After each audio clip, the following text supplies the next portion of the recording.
That's actually a good topic to start the podcast with. Why was there an office chair in the middle of the parking lot when I pulled up? Does anyone know? Because it was our office chair. It's some chili. I heard him talking something about a backpack blower and a YouTube video. And Did you figure it out, Corn? Well, What was going on? Chili was going to throw that chair away the other day, and I told him go for it, throw it away, because we've stood in it so much, it's destroyed it. Like, you can't sit in it, it'll throw you out on the floor. And he's like, well, no. I'm like, well, why not? It's Blake's. I got to ask Blake. I said, Blake, don't care. Let's throw it. We'll either throw it away or keep it for scrap. So he's supposed to ask you if we could throw it away. I told him to throw it away. It's actually But Chad's that office doesn't chair. explain why it was in the middle of the parking lot. Well, I wasn't around for that. That's a mystery to me, too. This is what happened. Chili said he was going to go throw it away, but he'll avoid that manual labor like the plague. And he got started across that parking lot, and he said, it is way too hot to go Chili all the way. ain't going to do a lick of manual labor. He said it is way too far and hot, and he just turned around and abandoned mission. That is probably exactly what happened. Yep, it is. I mean, that's a good point. I've never seen Chili do manual labor. He ain't going to. Could you imagine, like watching him try to build something out of wood, like swing a hammer or cut Dig a something with ditch a or something? saw or use a shovel or something like that? Could you imagine how awkward that would be? Yeah. I don't even know if he'd be able to figure out how to wrap his hands around a shovel. He'd be like, he wouldn't be able to figure out how to grip a shovel. Dang, chill. It would be the funniest thing ever. It probably looked like an office chair in the middle of the parking lot. I think what's going on is since this space that we pay for to do our podcast in, the owners apparently do not want to keep their air conditioning units in working order, and so it's been so hot in here. It's been like a sweatshop, and I was thinking when I pulled up, because I pull up and your Land Cruiser has got stuff hanging all over it. Yeah, it's drying out. Spread out on the hood, hanging off the mirrors. There's an office chair, busted office chair in the middle of the parking lot. I'm thinking, I wonder if they're trying to get us kicked out of here because the air conditioner doesn't work. And I guess if we get kicked out, that would force us into a position where we had to find an actual usable space. Yeah. Yeah. That's kind of what crossed my mind. Hey, today's podcast is brought to you by our partner at Drink HOIST. And let me tell you right now, it is hot in Georgia right now. I'm talking about slam dog days. I mean, this is what, when you hear the dog days, this is it. I mean, the cicadas are making their racket. The dog, you let the dog out in the yard, he don't even go nowhere. Lays under the porch in the dirt. It's going to be fun for that rock, bub. Yeah, and so HOIST, this is a great time of year. If you haven't tried HOIST, it's a great time of year to go ahead and order you a case and take it with you and use this throughout the day to stay hydrated and see the difference that it's going to make in how you feel, especially if you're running. I'm going to tell you what, you come off a hot run and you got a bottle of cold HOIST, son, I'm talking about it's like eating a T-bone steak. It hits the spot. You just start wanting it halfway through your run. You really know? do. Yeah.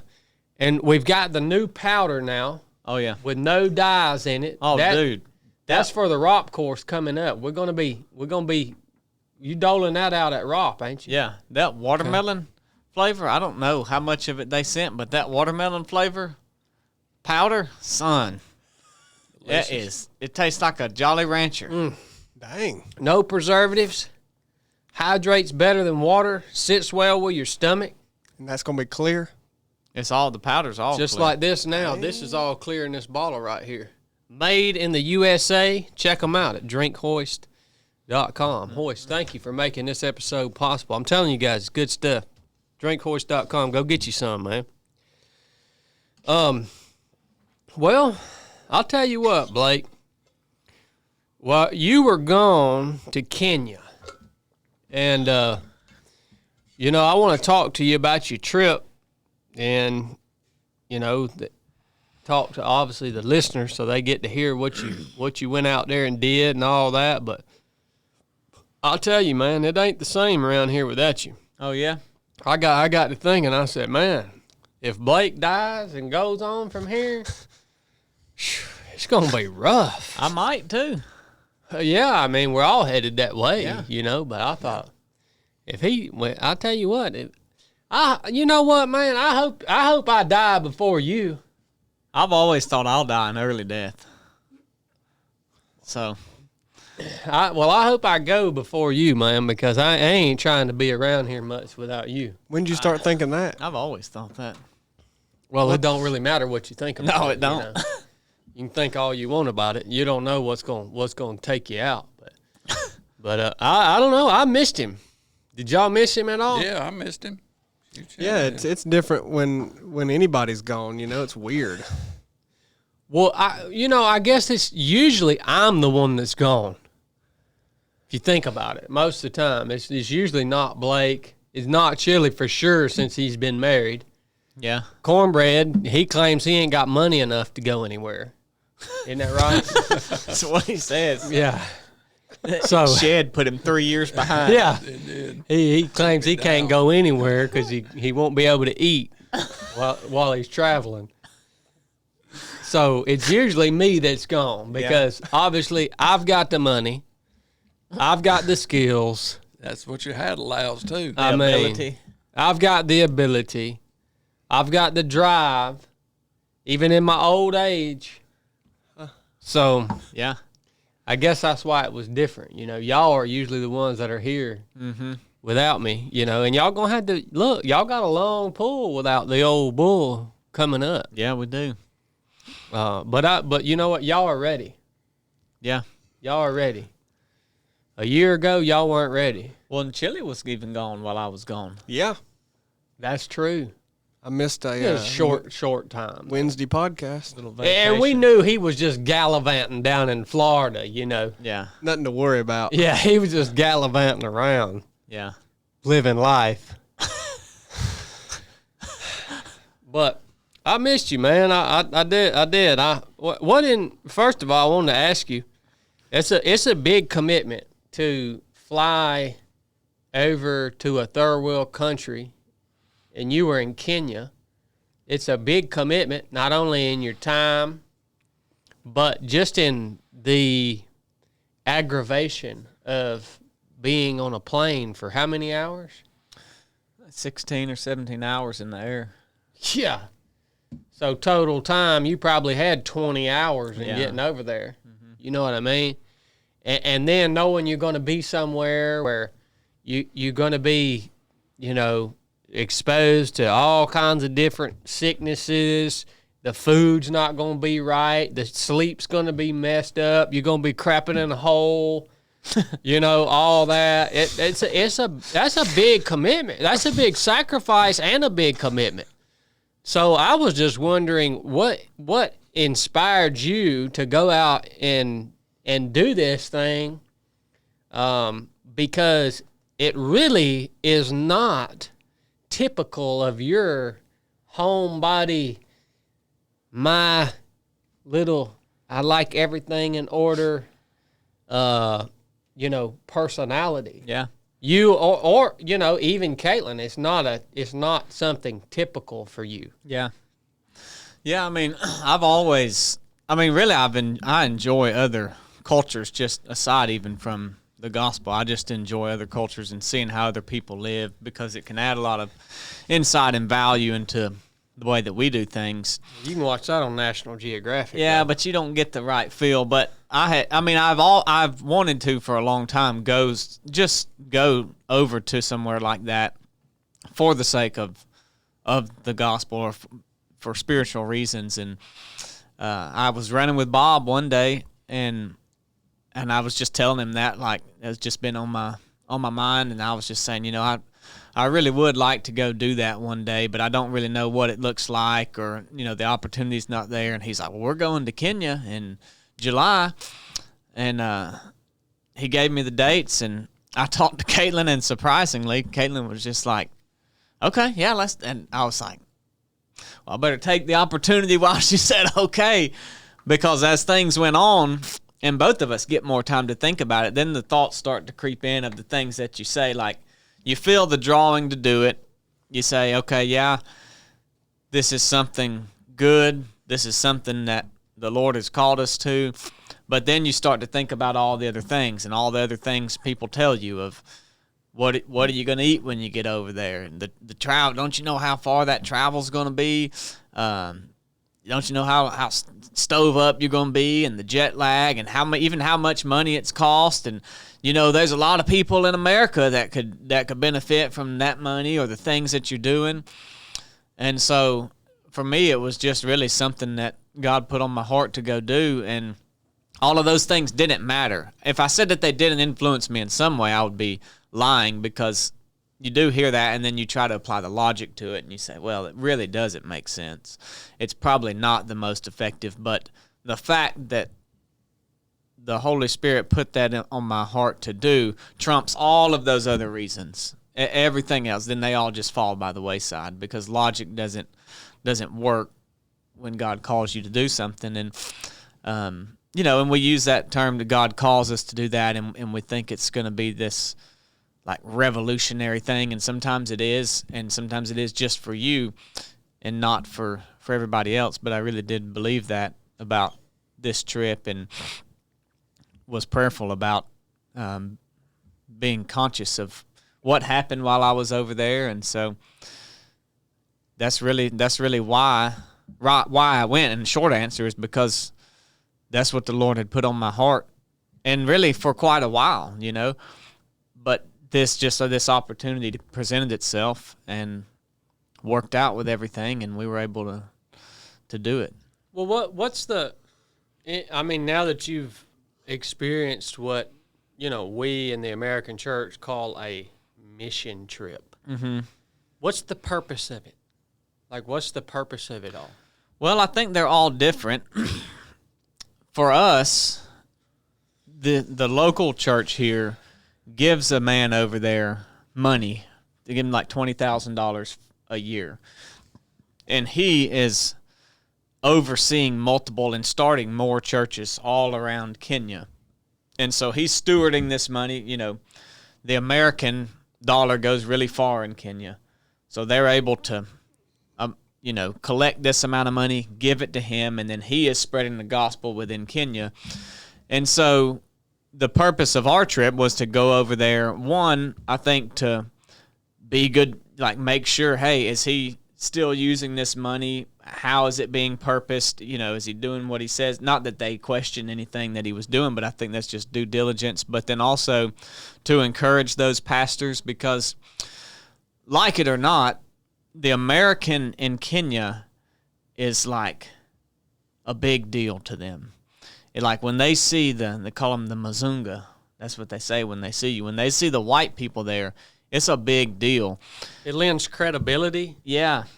Charles was saying, like, if the locals see the white people in this church, then they're going to go to that church, because to them that's saying, like, oh, this is legitimate. It's enough for them to come over here and go there, so now I'm going to go there.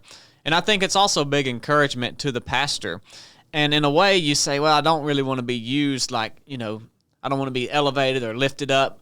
But if God puts you in that situation and can use you to encourage that pastor just simply because of where you come from, then so be it. Like, it's not that they don't know me again. They're not worshiping me. But if God can use me to go there and give me something to say, because I even thought that. I thought, here we are, we've flown all the way across the world, and we're going to this church with like 4 people in it. And this pastor, he's leading, one of the local places we went to. And it's like, it's 4 people here. But it really doesn't matter. it doesn't matter if there was one person there. It's just the fact of that if that's what God has called you to do, and He gives you this message to give them, then that's all that you need to know. And it really was cool how I was telling Chad when we were running, typically for me to put together a 20 or 30 minute speech is not doesn't come natural to me. Like we talk about resurrected and I'll spend 8-10 hours putting that message together.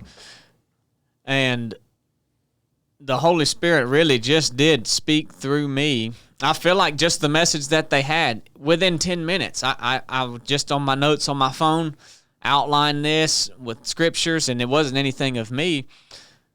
But for me to have done that for Resurrected or whatever, I would have put a lot more time into it because I had the time. But with the 10 minutes I had, then the Lord used that and just gave me the message like that. And so that was cool for me to be able to experience in those situations where I didn't know I was going to be speaking. I just thought like we were visiting and would encourage him on a personal level, not actually sharing, to however many people are there.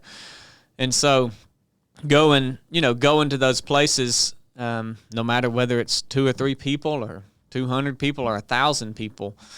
Well, we feel like I think we feel pressure that when we preach a message to first world people, we have to be intellectual, right? Yeah, if that makes any sense. Like the words on the page aren't enough, right? We have to inject our first world intellect into the message of the words on the page. And that's something that I've been really trying to do too, Blake, here lately is if we're going to talk, like our running videos we're doing, like the messages, it's just literally just breaking down the words on the page, not with my own intellect. Right. But hey, this is what it's saying. Yeah. And that's pretty simple, We want to look at the Bible oftentimes like it's this, like it's got this hidden code, like here's the words and at face value this is this, but there's this code in here, like, Jesus said this and so that means that, and there is things like understanding culture and context, but not everything is a hidden message, and not everything you have to spend 2 hours on one verse. I mean, the gospel is that simple, like it says, and other things are that simple. Again, some things do take some. But in the American church, everything's an argument. Yeah, everything's an argument. Mm-hmm. Well, in Kenya, your formal title is Minister Break. Yeah. Oh yeah. They were calling me Pastor Break first, and I said, "Well, I'm not a pastor, so." You're Minister Break. Yeah. Yeah, the Charles is his tribe, they don't have the letter L in their native tongue. So sometimes there's a guy named Ryan. He said, "Have you seen Lion yet?" I said, "No, we hadn't seen any. You think we'll get a chance to?" And he was like, "Oh, no, Lion." And he was talking about Ryan. Because so they don't pronounce the L. So yeah, that's why I was Minister Break. Dang. They had it up on the screen. BRAKE. One of the guys asked Bob when I wasn't around. He said, "So what is a break?" And Bob said, "Well, it's actually Blake, BLAKE." And he said, "Oh, okay. So what is break?" And he said, "That's just his name." Why could they not say Ryan? Because I thought they didn't have an L. That was the thing. They would do the L for him, and then they would talk about the brake on the car. He was talking about he had a wreck he had gotten in. He said, and I pushed the brake, and I was like, "That's it."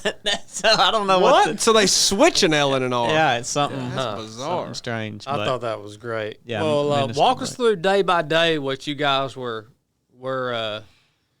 doing, man. Like. Yeah. Well, when we first got there, we spent some time with Bernard, and he is the director of Awana for East Africa. And so Awana is like a kids program. I don't know if it's just Baptist churches that do it. I'm not sure. But at any rate, it's like a kids program from, kindergarten up to even high school age. And so we spent some time. We went to a church that would be, or a school that would be considered wealthy. And it was nice if you were comparing it to other church. I keep saying church, other schools there in Africa. Nairobi? No, it was on like the outskirts. Membley, Kenya was the name of it. And so in America, that school would have been like really rough, Been like school in Somerville. Yeah, probably so. Chattooga County, yeah. And so we got to spend some time with them. They were playing their games, but they would recite their memory verses for us. And we got to play around with them and speak to them a little bit, and they were kind of showing us what they did. But then, so one day we were there. The next day we went to the Kibera slums, which is like the largest slum in Africa. And these people are living in, like, probably 10 of them are living in a room this size, and they're just doing everything in that room except crapping and peeing, and they're doing that in the river that's running through the middle of the slums. And they're just little tin buildings, and apparently the cartel owns those buildings, the like kind of warlord, drug kind of cartel things, and charging these people some really small rate. And they were saying it's interesting that they built some like apartments basically for some of these people to start getting out of that. And they say that they would come out of it for like a few weeks and they wouldn't have it. They'd go right back to the slum that they were in. I don't know. I mean, if you think about it, a lot of times we do the same thing because that's what we know and that's what's comfortable. And so we spent some time there. They've got like a 3-story building where they're doing school for just the kids in the slums, and they're doing teaching them the word. Who is they? Well, so Awana's doing, like, Awana's is the one teaching that. I don't know if the school, there's just teachers that are coming in there. I don't know if they're paid or if they're volunteered. Kenyan teachers? Yeah. Mm-hmm. Okay. Yeah. There's really no. But it's funded by, what would you say? Like, I guess, like you said, the Baptist denomination. Yeah, they're getting a lot of money through Awana for that program, and then probably through some of the Baptist denomination is probably giving some money. And they're just vetting these Kenyan teachers to come in and run these programs. Yeah. Okay. So like Bernard being over all of East Africa, they clearly trust him, so then he's vouching, hey, we're doing this in there, and Crossways donates a bunch of Bibles. We gave away like really nice Bibles, like 200 Bibles or whatever, and so they're getting a lot of donations and funding through just these nonprofit or different kinds of organizations. But they're teaching them to cook. It's not a lot of the we think they are teaching them academic things, but then also like they've got some kid walks up there with a stringer full of fish. I don't know. Hopefully he didn't just catch him out of the sewage creek. I don't know. But he got a whole stringer full of fish, and they're up there cutting those fish up and grilling them, and the girls are over there dicing up vegetables on the retaining wall, and, they're teaching them, like, life skills, but then also English and writing, and so they're educated. Like, a lot of times we associate poverty with ignorance, and I think that's true a lot of times, but I mean, the kids and the people are really smart over there, so it doesn't always mean that if you don't have a lot that you're really dumb. That's not true across the board. Yeah, especially over there because there's just not the opportunity to have a lot. Yeah. I mean, maybe more so in America that would apply if you don't. If you're living in a slum, you might be ignorant because there's so much to be had here, but over there you could have a large percentage of people living in slums who have the intellect to be successful, but there's just really not a way to be successful. Yeah. Well, that's kind of I was going to ask you about that. Is that not why that thought is prevalent? Because I don't think it's true that you should assume that a poor person is dumb or stupid or whatever. That's ridiculous. But when it's a society at large, like you talked about, there's no opportunity there, so that's why that's not true. Well, there's some sort of systemic problem why innovation and advancement in technology is not taking place in a country at large. Yeah. So I like agree. that should. I'm not saying it means they're stupid. I'm saying it means like that should be investigated. Like, why is that? Because I believe there really are probably geniuses all over that country and all over Africa, as well as just regular population of normal / high intelligent people. So is it a choice that there's not more advancement and changing in living standards? Like what is it? You know what I mean? Like, or what is a government structure preventing people from that, from the people that are actually, you know, and breaking through with technology? Like what is that? That's my question. Yeah, I mean that would be an interesting. It'd be interesting to hear like the results of some sort of in-depth study on that, because when you look at that entire continent as a whole, how far behind they are. I mean, that entire continent, and it's not for a lack of intelligence of people. Exactly. Yeah. So like, there's a weird answer to why that must be, because like you can look at literally every country on earth. They have vastly different levels of technology and advancement and everything else, however you wanted to look at it, but there's not this great disparity in intelligence. I mean, it's pretty. It's fairly standard across the board. In the human. Yeah, right. In the human, yeah. like it's fairly standard. Yet there's this vast difference in living standards and technology. All that. I don't know what that is. It's not because of that. So what is it? Yeah, I mean, I think a lot of it is, like you said, choice. Here in America, if you're living like that, that is a choice that you're living like that. Yeah. Because you can go have opportunity to work, you can have opportunity to learn. And I do think the best thing that people can get out of that poverty is education. I think the more educated the person is, the more they're going to realize, oh, really basic. I need soap when I wash my hands. Okay, I can speak English. Now I can communicate with a larger group of people. So if I have this thing I want to do, I can now present it to more. So really, that would probably take no telling how many people out of the situation they're in, just if they had the ability to speak English and not just I'm sure everybody there speaks Swahili, but then you reach a different group of people when you're able to speak the English, and it presents you in a different manner to people. And well, it's strange too when you look at, and I don't want to get too sidetracked because I want to hear what you did the other days, but there's a lot. I think there's a lot of pieces to the study of that question that you asked, but there is also something very strange. The white man was born with some desire to like build and like advance.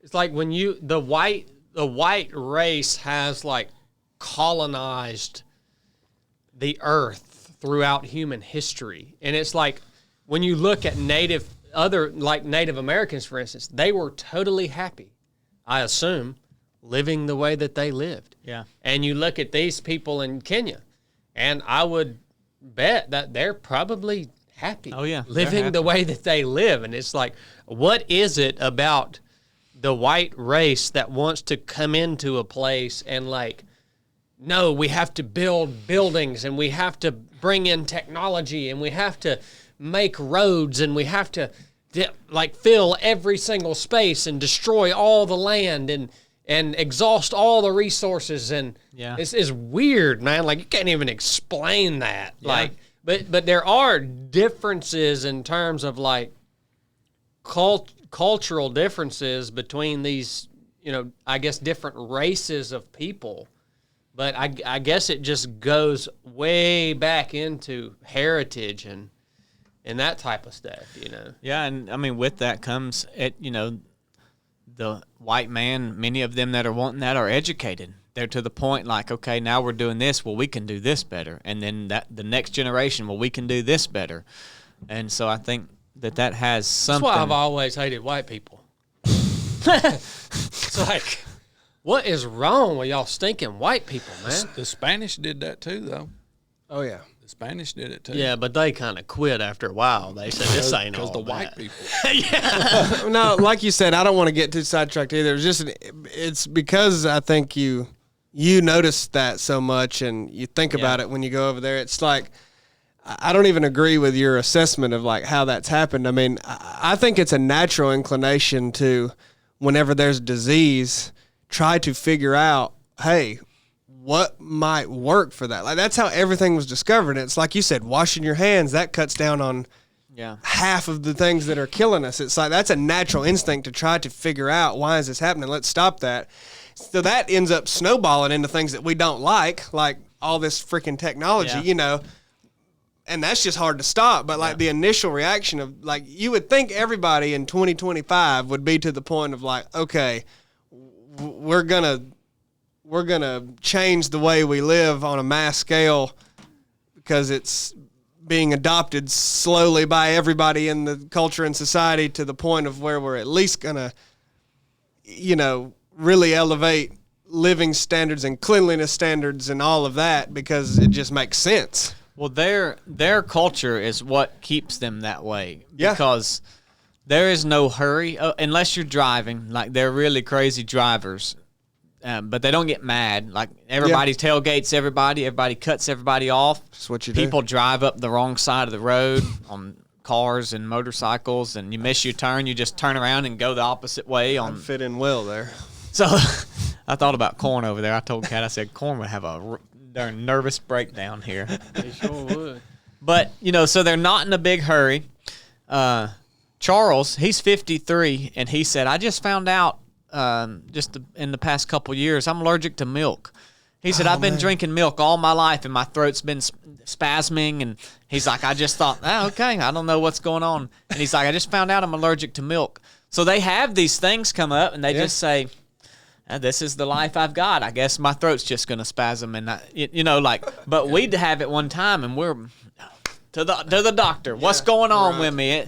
Is this, and he, so that kind of shows some of why they're that way. It's like, here we have these problems. Here, this is just the cards we've been dealt, and we're just going to live life and get by with it. And so I think that just their mindset keeps them where they're at, and they're happy with it. Like, that's fine. We think everybody should live like us because we got it so good and we have all these luxuries, but like, they're living life great over there. Yeah. Well, I don't think everyone should live like us, but I think, you know, like you said, when I don't know how bad sickness is over there and how many more people die young because of various things. Like, I'm just saying, I would think by now, just it would be different. I don't know, trying to stamp that out, but just as a natural reaction to it, right? You know, but it's interesting. Yeah, I think they just see it as a way of life. You know, I mean, not degrading them, but almost like, you know, like the deer. It's like the deer got sick and it died, and it's like, they just carry on with life. And we probably try to stop that too much. Yeah, I mean, for sure. Yeah.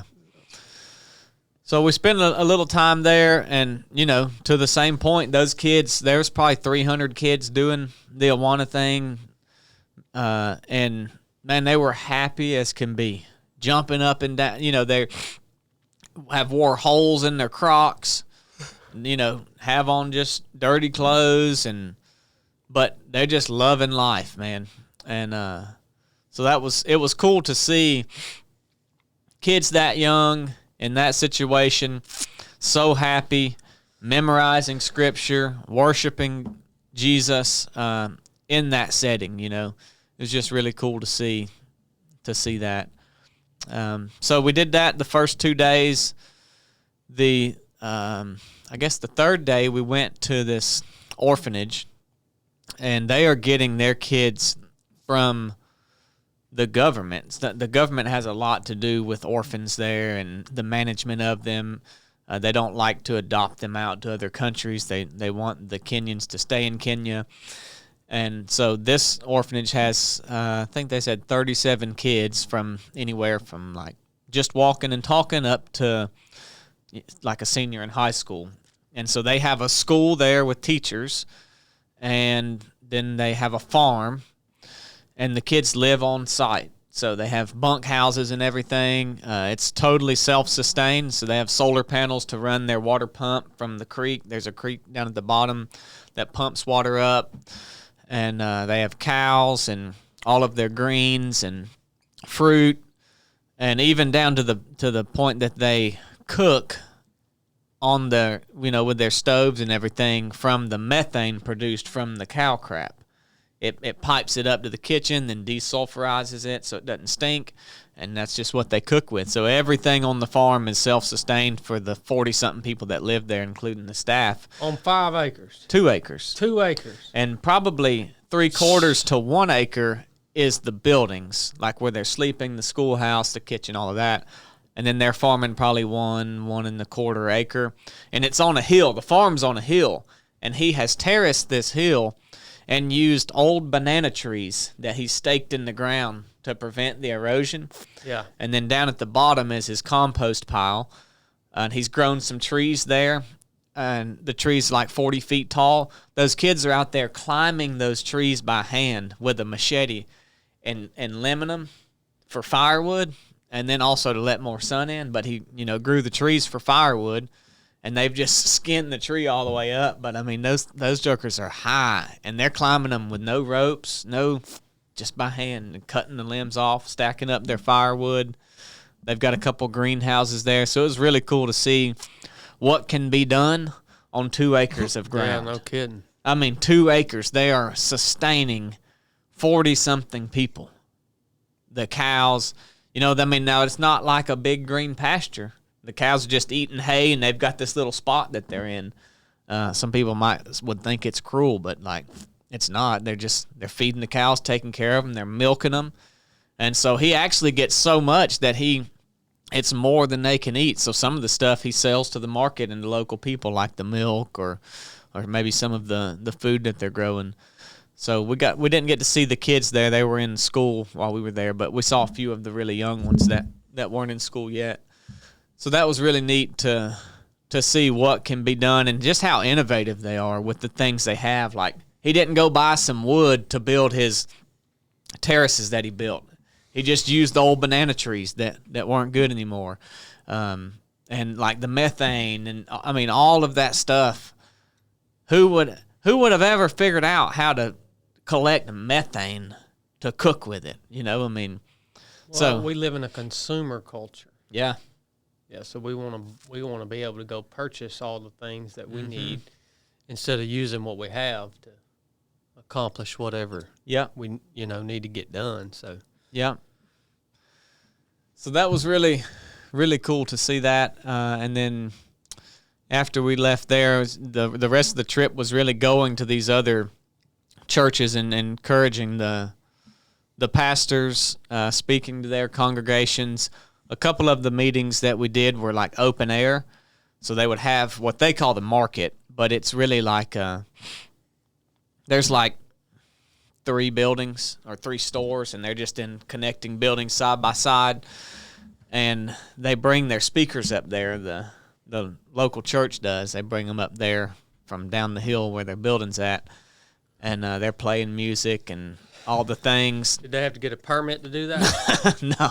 No, nobody worried about a permit around there. One of them, that town was stricken with drunkenness. It's been a plague going on in that town. Not all of them were like this, but this town had a pub. What are you laughing at? They had been stricken with drunkenness. And Charles warned y'all when y'all pulled up in there, didn't he? He told that's the town Charles is from, and his dad is actually a drunkard his whole life and still is.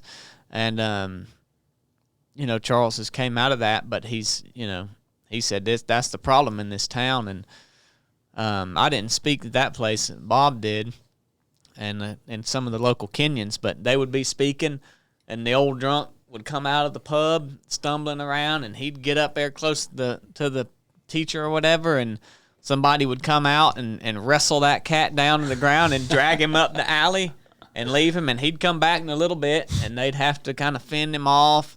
They were climbing the darn poles on the walls of the building out front that's holding the awning up, climbing up there, hooping and hollering. It was wild. Huh. One guy come up to me, he said, "I've never seen an American dollar. You got one I could see?" I said, "Uh-uh." He said, "I just want to touch one." I said, "No." He was wanting to gank that Yeah. thing, wasn't He said, "How about could I just see it, not even touch it?" And I said, "No, bud, I don't. he? Yeah. Not showing you one." And, so they were all kind of, and that as dark started to set, Bob told Charles, he said, "Look, we need to get out of here, Charles, because the people's kind of starting to come up." We had a bunch of the Mazungas there with us, the deaf ministry, which also went over there with us to work with the deaf people, came to that meeting, and so we left that one about nightfall. You said it was they spent a lot of time out at night, right? Yeah, especially in town like Nairobi. We got in like midnight to the airport, and we were going home, and everybody was out walking the streets. The markets just lined the streets there, outdoor markets. They're selling fruit, they're selling meat, clothes, whatever, and everybody's walking, and a lot of them have these motorcycles, and they will put whatever they can on those motorcycles. I've seen up to 4 people on one. The seat's like this long, probably 2.5 feet or something. I seen a guy hauling like 4 pine trees on them, probably about the length of this room. The pine trees were. I seen 2-3 people in a goat on one. They got boxes stacked up, all kind of stuff. So they're doing all of that. And I asked the guy driving us, I said, "What are all these people doing out?" He said, "They walking all the time, walking." And he said, "That's all they do." And I asked him, "What do you do for work?" And he's like, "Well, just whatever." Like here, you ask somebody that, and they're like, "Oh, I do construction, or I do this," or they don't do that there. Not all of them, not many of them. They hustle. That's it. Their whole life is a hustle. It's a hustle to eat. It's a hustle to get water. It's a hustle to live, to earn money, whatever. And so I imagine it's hard to sell stuff too in such a poverty-stricken area. I mean, even if you went out and collected you up a little wood, I'm gonna sell wood today, firewood. Well, it's gonna be hard to find. Ain't nobody got you. Thank you. Yeah. That's what I'm wondering. Yeah, how does everybody hustle like that? Yeah. Looking for, they probably trade stuff. Yeah, I bet they do. I bet there's a lot of trading going on. Yeah. So was that one particular area stricken by drunkenness because it had the pub in it? Like you can't get alcohol nowhere else, or what was the deal with that? I mean, honestly, I don't know. I don't know why that one town was and the other wasn't. I don't know if the pub came about and caused that, or came about because of that. But because they were drunks there, they said, "Let's go put a pub there." Even things here, which drunkenness is different here. It's kind of, but people are able to get around so much here. Yeah. So you can have towns 20 miles apart. There, the towns and the shops are so close. It just seems like a perpetual shop. You say, "I just passed a watermelon and pineapple stand a mile down the road, and this guy's selling them too." But they're not competing because everybody's traveling on foot for the most part. Right. And so it's just like one continuous town and market. And so, but you get up like 3-4 in the morning, them jokers are still going. But about 6-7 daylight, there's nobody out. So they on that Chad and Chili schedule. I think they're big time night folks. A lot of them hustling all night. They ain't gonna show up on time. No, Charles and them were pretty good about it, but for the most part, if somebody said, "Hey, we're going to do this at 8, it was going to be between 8 and 9. So you kind of call the earliest time that you would be there. We're on to something, brother. We could live good over there. We are on to something. It made me slow down because I would get like, we'd be done eating and I'd be like, all right, let's get on to the next thing. And now you might sit there another hour after everybody's done eating. We just run everywhere. Now we'll get up while late. somebody's still eating, won't we? Over here. We'll get up while somebody's still eating. Oh, man. So we went, encouraging those churches, teaching in the open-air markets. And the cool thing about that to me was in America, we do church inside the building. We have a meeting of the church inside the building. But when you have those open-air meetings, I was sitting in one and I thought, I could see now the Sermon on the Mount or Jesus teaching off the boat. It kind of makes more sense. Like, he just found this spot and said, let's sit down here and I'm going to teach all about this. And people come down, and, when I spoke in one of those, and, like, you get to talk to the people. You know what? Like, I'm up there sharing the gospel, and I say, hey, you folks sitting over there under the general shop awning, like, this is for you, and you can talk to them, and they'll come up and be a part of it. Some of them just passing by, not stopping at all. But so it was cool to get some sort of glimpse into what that looked like for Jesus in the Bible versus here. You're not hearing that unless you make the conscious effort to go inside the building and listen. You're not going to hear it. But how do you think an open air, something like that would go in a town here in America?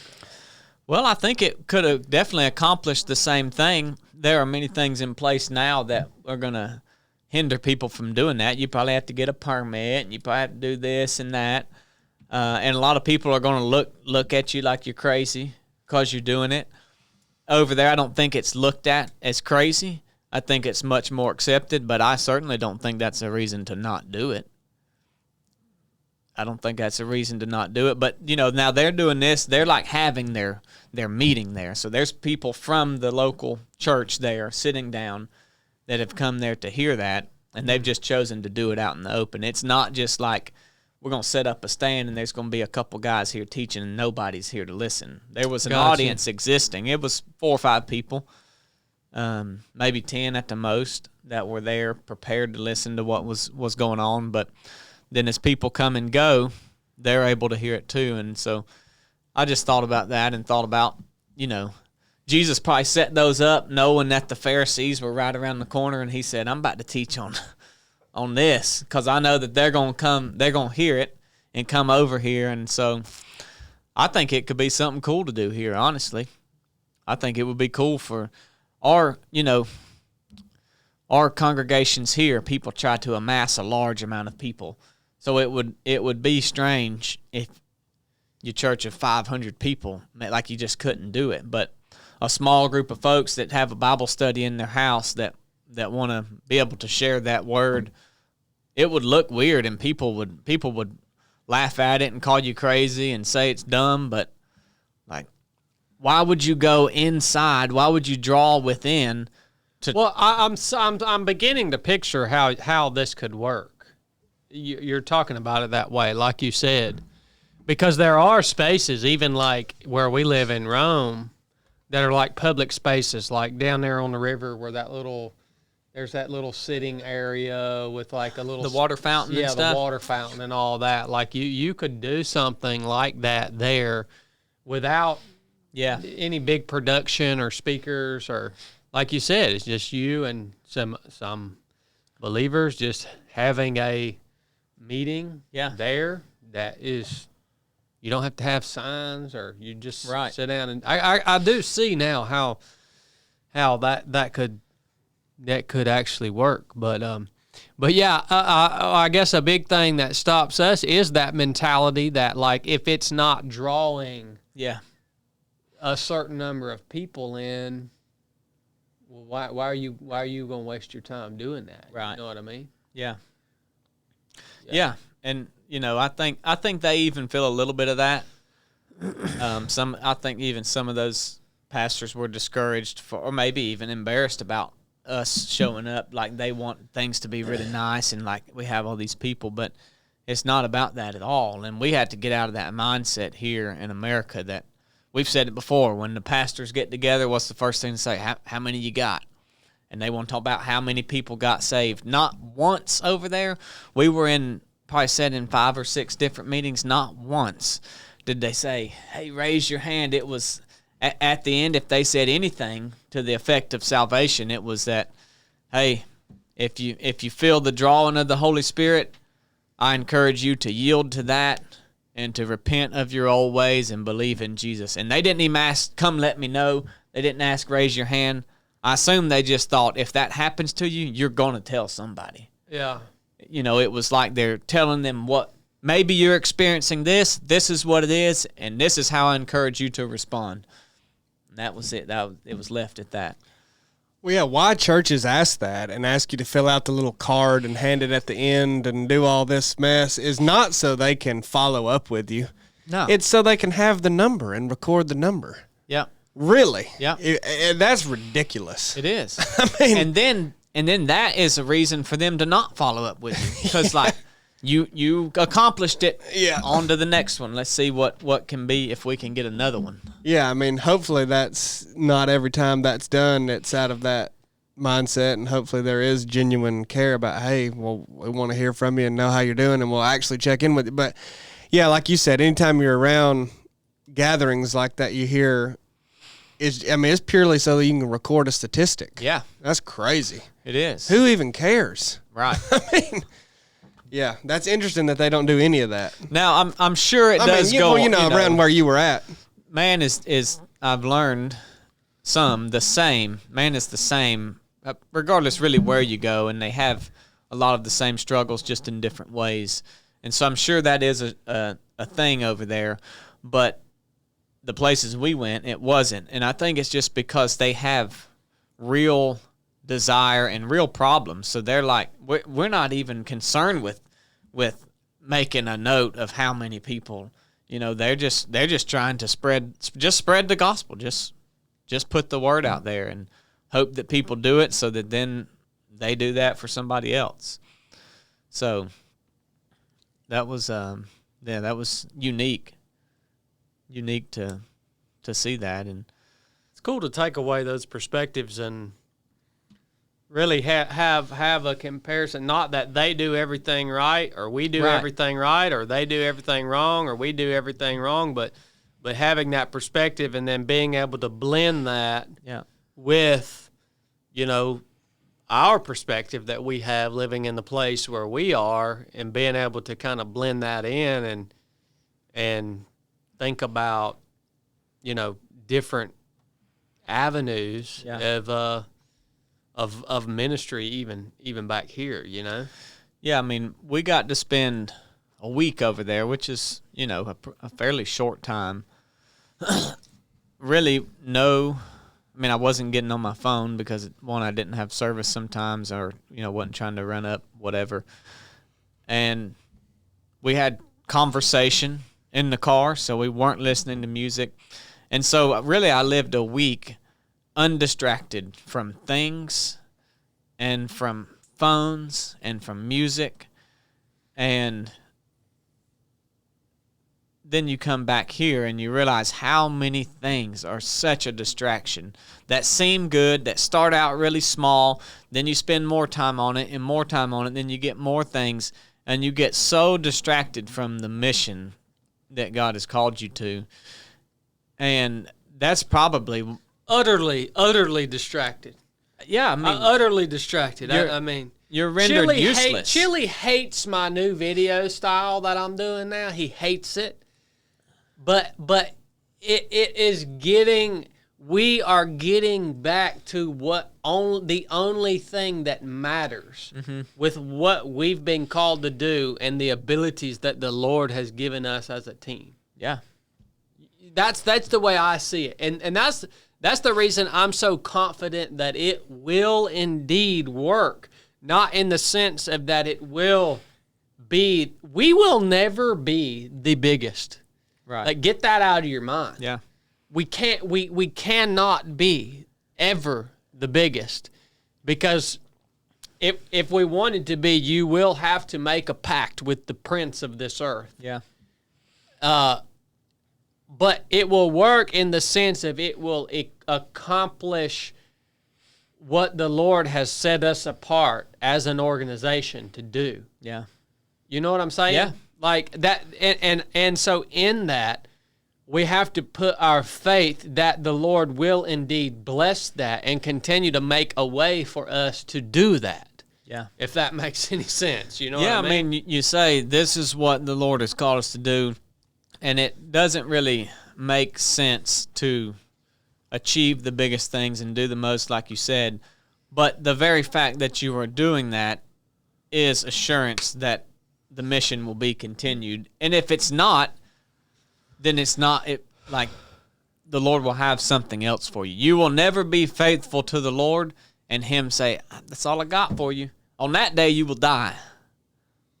That'll be the end. And so, all of the things we were even talking today on the run, and just casual conversation. We were talking about gold and investing and stuff. And I said, but really, all that's just a distraction. It's just a distraction. I like that gold. Get them diamonds. But so that was cool to get to experience that. And I mean, even in the week I've been home or however long, I cleaned out a lot, gave a lot of stuff to y'all. But I even in the week I've been home, it's like I look at this or research this, and I have to keep telling myself, that's just a distraction. It's just pulling your mind away from, even if it's not the time you could be doing something, it's distracting your mind. It's pulling your mind away from the things that are in alignment with God. And so that was a big takeaway for me, just to live a simpler lifestyle with less things. Because when you have the ability to buy something, you live your life for a while and it's like, all right, I'm kind of saving up to get this thing. But then when you have the ability to, not that I'm rich, but if I want to go buy something for $1,000, then I could go buy it. I don't have to put back $100 a week for 10 weeks. And so it's hard to regulate that sometimes and not buy the thing and just say what I have is good enough. Like you live, Corn. You don't buy nothing. Very rarely. Even the things you need, you won't buy. A shoulder brace, $50 shoulder brace that make your life better. You won't buy it. Like a Kenyan, this is just what's supposed to be going on with I'm it, not son. kidding you. A lot of times when I was over there, I thought these people are living. That's how cornbread lives. Not in the life, but like the frame of mind. And It's the conversation. That conversation is interesting to me in so many ways, because even yesterday I was talking to some brothers and sisters that I saw in town, and if you come up to me and ask me how I'm doing, that's the first thing people ask you, how you're doing. If I'm not doing good, I'm gonna tell you I'm not doing good.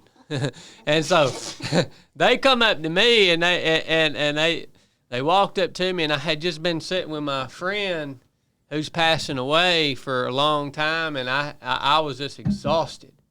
And they come up to me, and I just had this look on my face, and they said, "Are you? I'm so and so. Do you recognize me?" They thought I was like out of it, And they said, "Are you okay?" I said, "Nah, I'm not really doing that good." And I told them what I'd been doing, and and they said, and then I said, I've been sitting with my friend, and I said, I'll tell you what, it just makes me realize all of this crap, it don't mean a hill of beans. No. You think I give a crap what's going on with Iran and this and that? But then they said, well, that stuff really does actually matter.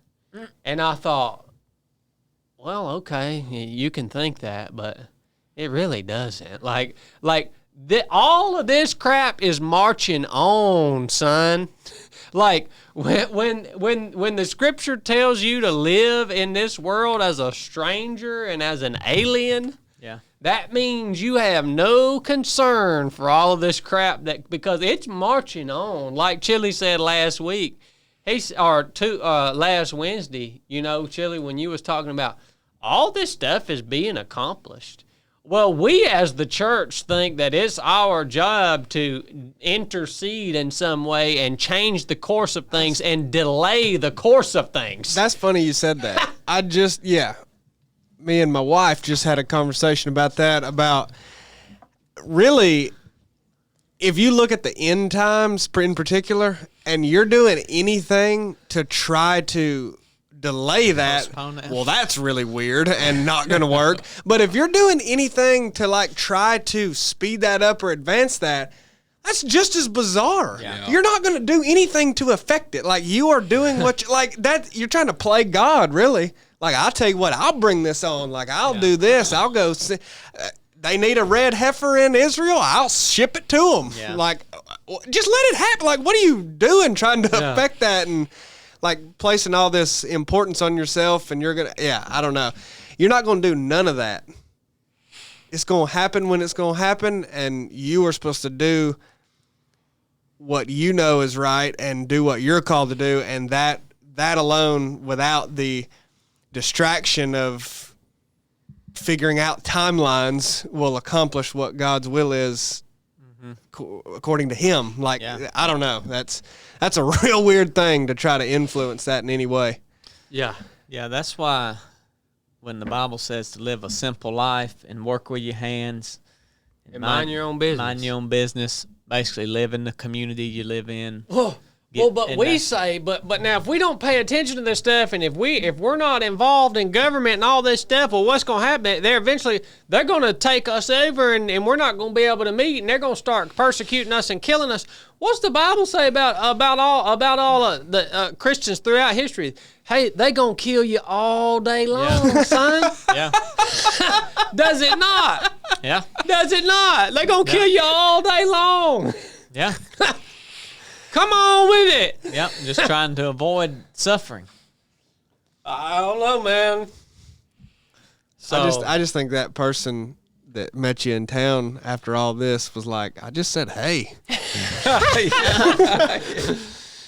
But another question I had, not to derail things, but you said sit quiet and or live a quiet life and work with your hands. Yeah. And that is interesting in light of what you just did and the Great Commission, go make disciples of all nations. And then also you read about, live a quiet life and work with your hands and don't, like, it's interesting. I think on the surface that can seem like it conflicts.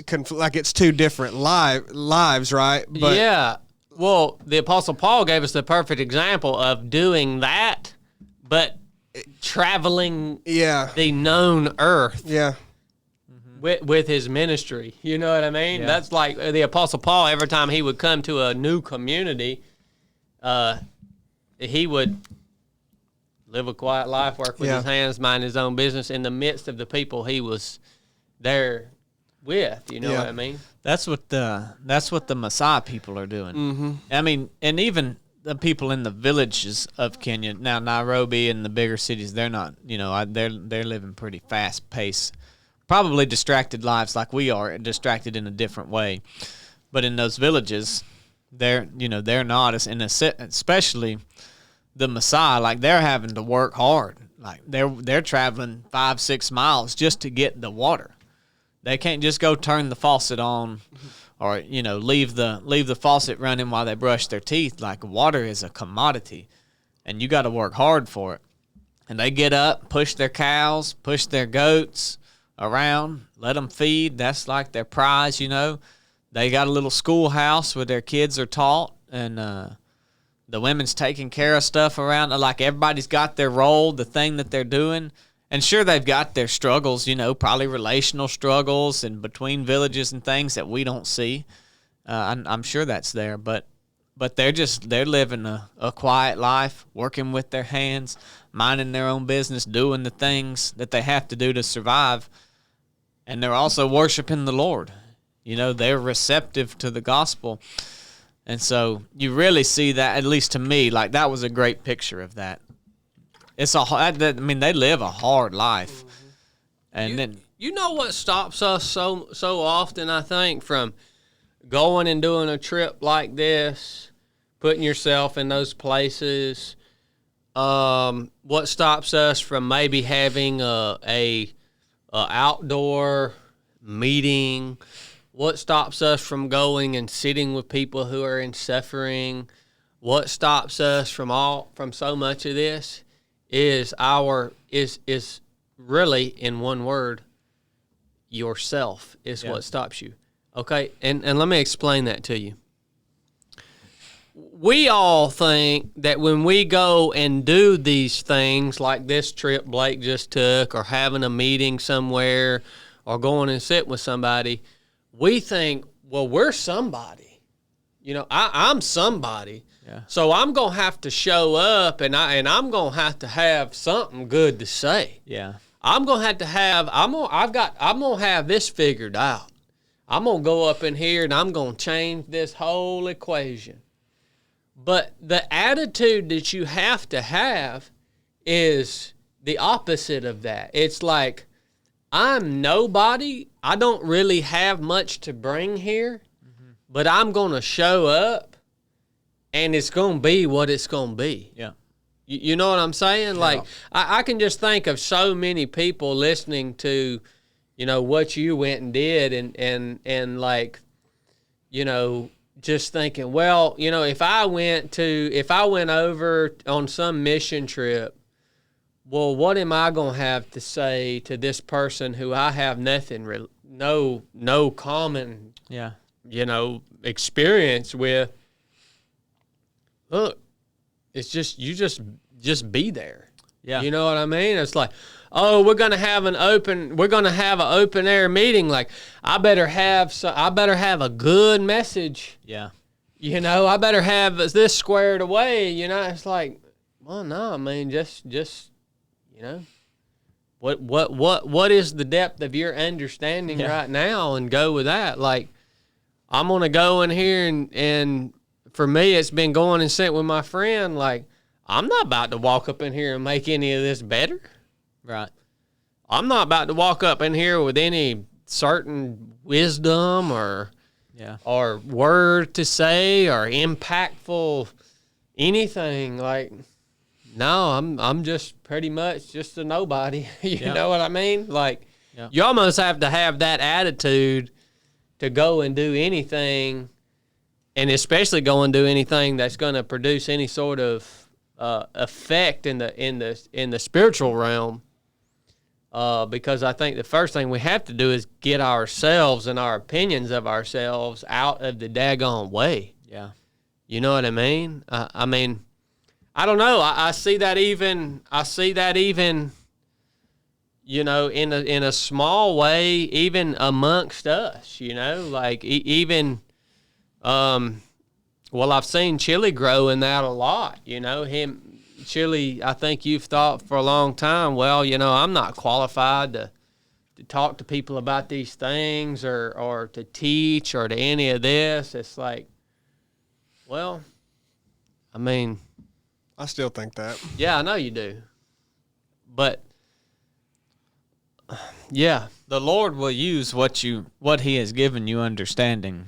At the point you're in. It's nothing good about what you say. It's about what God has put on your heart. I think if I could sum it all up, I would say, get over yourself. And that will open up the door for you to actually start doing things. Mm-hmm. If that makes any sense to anyone listening. I know it makes sense to me in the season I'm in right now. It's like, well, that's the first thing that I have to do when I go to see my friend, is I have to get over myself. Mm-hmm. And thinking that I'm about to walk up in here and change this situation in any way, shape, or form. Yeah. You know what I mean? Yeah. Yeah, I think I even thought some of that going over there. Like, I don't have anything in common with these people, and I can't solve their problems. Like, why even go over there, But I'm convinced that they did more for me than I did for them, and well, how all this works. Okay, how all this really works in the spiritual realm is that the Holy Spirit of God is in you, And so, therefore, as you go, you are this ambassador with the Spirit of God in you that comes forth and shines forth through you, not because you're wielding the Spirit, but because that's just what the Spirit does. Yeah. That's just the design of God's plan. It's like the believer, the Spirit-filled believer, in any environment is providing encouragement to the other believers who are in that space, but not through their wisdom or their intellect, but simply through the presence of the Spirit of God in them, coming forth through them, not even necessarily in words, but just in presence. Yeah, when I think if I mean, my mind's metaphorical, and if I think of like when you cut the water on at your house, people are thankful for the water, like they want the water.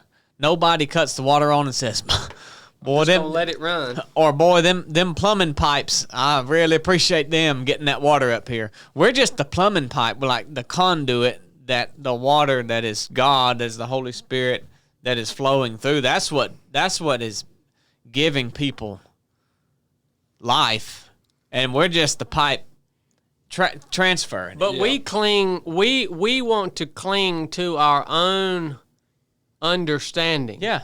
We want to cling to our own intellect. And want to seem wise. And what that mean, the clinging to that, what that actually looks like is the reliance upon that to make some sort of impact that you think needs to be made. Yeah. Right? And then so you're putting that pressure on yourself to do that, and that pressure is what really makes you ineffective. Yeah. Either by way of keeping you from actually going and trying to do anything, or by way of actually showing up to do something and then being ineffective because you are clinging to your own understanding or your own intellect, which is directly in opposition to Scripture. Lean not on your own understanding, or get over yourself, essentially. Yeah. You know? Yeah. So, well, were there any specific for you, Blake, like any specific obstacles that were difficult to overcome for you, or anything that you saw, like certain obstacles maybe that the church over there is facing, or that would be unique to that area? I mean, I think it's a lot of the same stuff that we deal with. Like, I really, a lot of them were like, yeah, I know we just got 3 people, but, you know, we're hoping for more. And on this day, we usually have a lot more people, like, you know. So that's not unique to them. That's something that is kind of across humanity. But, you know, for me personally, just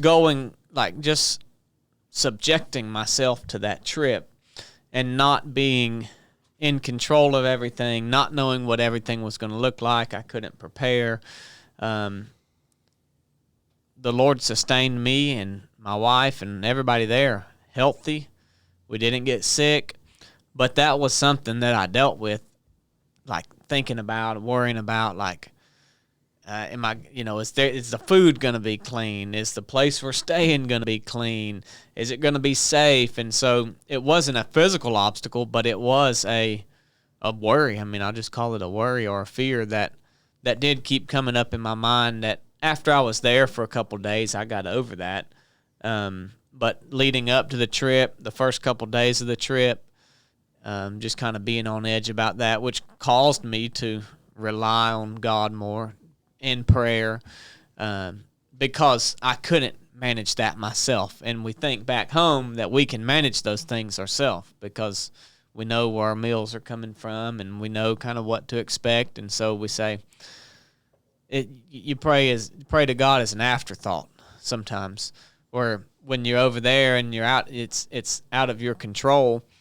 That's the first thing you go to because you say, I can't do anything, when really you can't do anything anyways. And so just for me personally, that that was one thing. But as far as the church is struggling and unique to them, nothing comes to mind that would be any different from the local congregations around here. I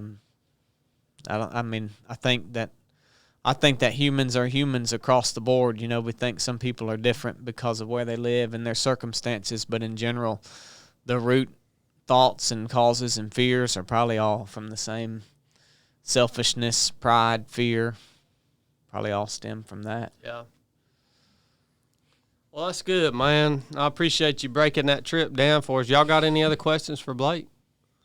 You talked about how you liked you had interest in learning from other cultures and whatnot, and you talked a lot about the spiritual aspect of why you went. Was there anything that they did over there you was like, oh, no, y'all ought not be doing this. This is ridiculous. Not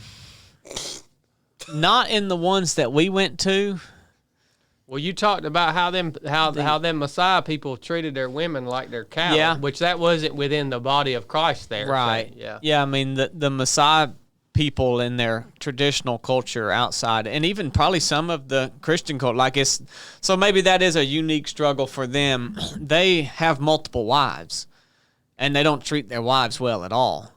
And so when they come to know Jesus, when they go to their meetings and they talk about that, that's a struggle for them because all their life they've had multiple wives, and you don't bump a cow or a goat or the sons. That's the prize.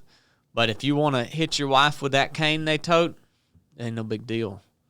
So the way that they treat their wives and marrying multiple wives, that would be a uncommon struggle to then the American church would have to deal with, you know. So yeah, I mean, they do stuff like that. Yeah. Yeah, them Messiah, they'll cane a woman, they'll cane a dog. They hit a dog so hard over there with a cane. He tried to ease up under the tree we was having our church meeting at. One of them jokers walked over there and caned that dog. I'm talking about blistered him. He went out of there squealing. So, Well, Yeah. dog's one thing, but they'll cane their wives. yeah, they said it ain't nothing to beat a wife over there. Dang. Yeah.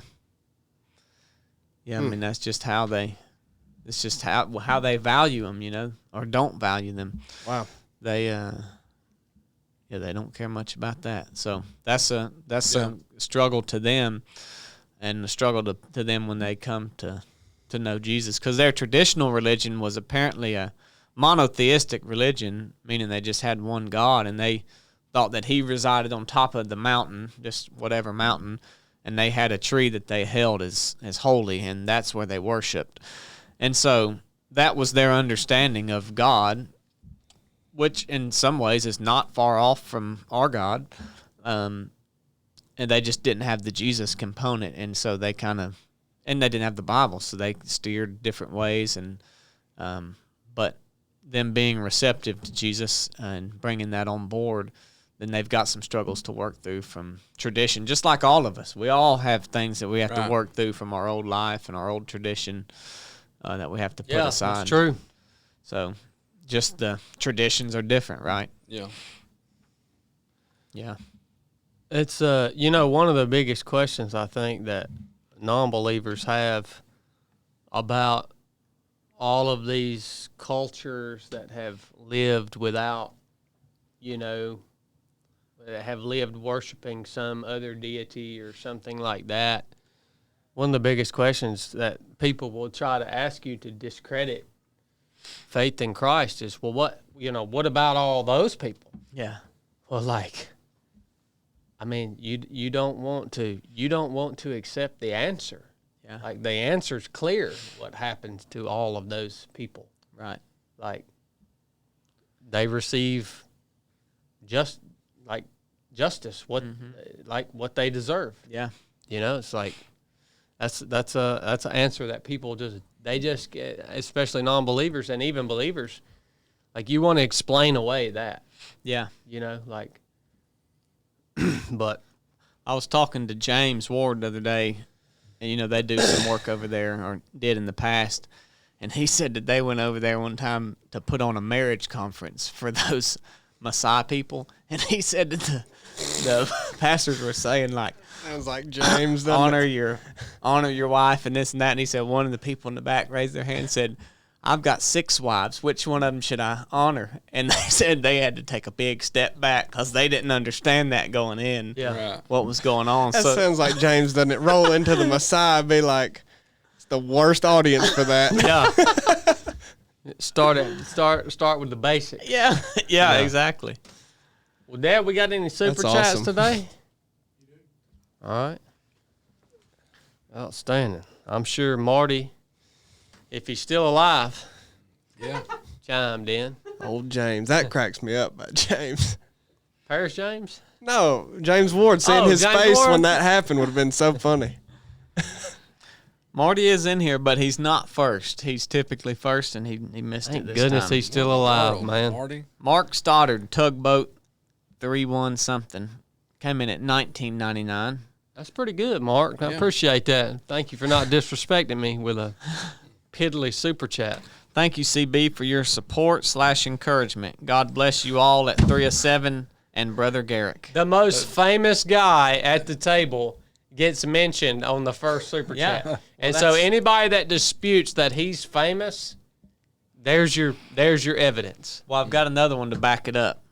Marty Bingham come in at $19.99. Thank you, Marty. He said, number 1, remind me not to mess with cornbread. That's number There we 1. go again. Right off the rip. That boy's got a hair trigger. He'll come off the top rope on you in a heartbeat. It won't take long to scuffle with a man that has calves that size. Ain't nobody got time for that. There you go. Yeah, Cornbread's a bad dude, Thank you. especially before his shoulder messed up. Yeah. Thank you, Mark and Marty. He came back in at $4.99. I don't know what he got so tore up about. I might have been talking about somebody else being a neophobe. Huh. Marty, you just stick with building bridges, Bubba. Marty Bingham come back in at $9.99. I bet he did. I was ordering a new hat for Brooke, so I went ahead and got everybody one. They won't get there at the same time. You'll be able to figure out whose is whose when you get them. Well, I like my new hat, Marty. You think that's who sent that?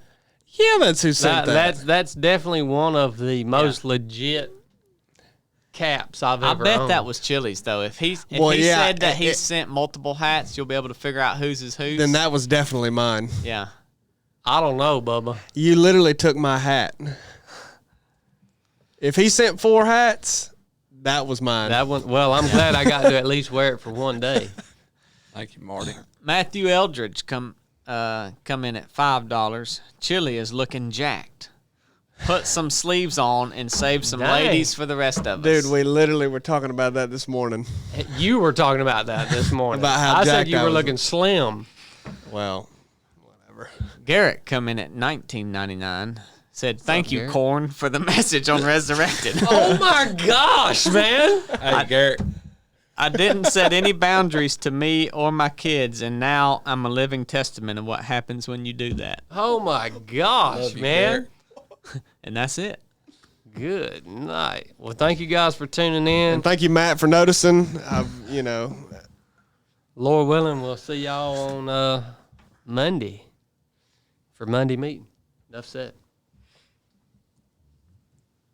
It's hot in here, ain't it? Yeah, it done.